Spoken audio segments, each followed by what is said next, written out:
我来自浙江台州，来温州科恩大学读书。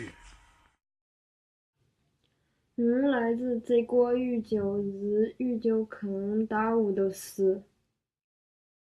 我常州人，来到温州科恩大学读书。我是浙江杭州人，要么来温州科恩大学读书。我来自宁波余姚，我现在来到温州科恩大学里头来读书。我叫张学武，来自吉高历史和清大学。我来自武汉，就读于温州科恩大学。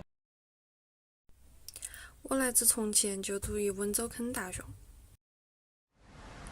我来自四川成都，在温州科恩读书。제2년은 23입니다. 저승적이고요. 현재 원주 큰은 대학교 공부하고 있습니다. 我对台湾来，今麦伫温州科恩大学读册。So let's have this conversation about English in China and how it's impacting China. And so I know so this is very interesting to be able to talk about language specifically in China. My question for you is the fact that we're here at Wenzhou Kane University, an English medium institution, and all of you, all students here, all the faculty and most of the staff also speak English. Do you think it's going to limit the fact that the majority of Chinese, including in the coastal cities, including in the major cities, Beijing, Shanghai, Guangzhou, the fact that most Chinese do not speak English, and inland China, even fewer speak English. Do you think it's going to impact the future of China? How is it going to impact China? And what are your thoughts about this? It's my pleasure to have an interview with you. Yeah, me too.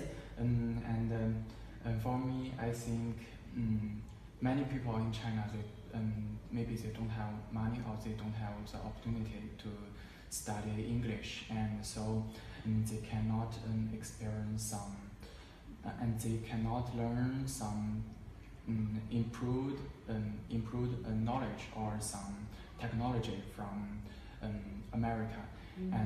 But in our university, Wenzhou Kane University, we have the opportunity to study and to talk with you and your professor, and you can give us, you can make us learn many knowledge and improve our English. Sure. So after we graduate, we can have a work in the work company, and we also have more opportunities. But for most people, maybe in some not improved province, they don't have the opportunities. So I think it, in some extent, it limited the communication that people in China and in America.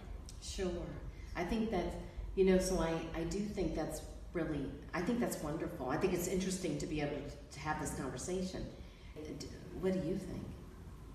Yes, I think many people want to learn English, because I think English is very common language in the world, and if they know English, and they can say, after graduate in the workplace, they may have more opportunity. They can have a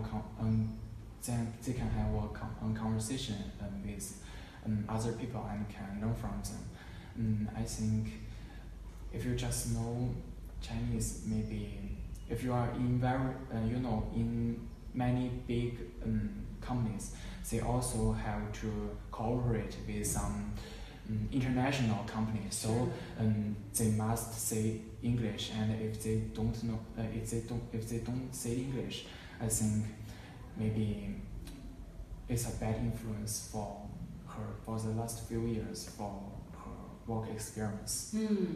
I think it's an interesting point. And I think, back to my question about when people have mixed feelings about learning English, I think my own personal feeling is, and just from conversations that I've had with students, sometimes one of the reasons sometimes if a student doesn't enjoy English or studying English, maybe it's also the way they were taught English. Because if they were taught English, but it was more for for an exam or it was more memorization, but it wasn't really about communication, then I understand why maybe some people don't enjoy studying English, whether it's in China or any country in the world where English is not the primary language. So, but I think to your point, I think also when it comes to international companies, like for instance, I know you're a mathematics major, you want to go to graduate school in finance, and the thing is, you are obviously going to be more marketable for many international companies because you're fluent in English, as opposed to someone who only speaks one language, or maybe their English is very limited. So you're absolutely right. With international companies, English really is the lingua franca. In other words, it's the language that many people speak. That's pretty much the language of business, so that many people from around the world can conduct business. And so I agree with you. Okay.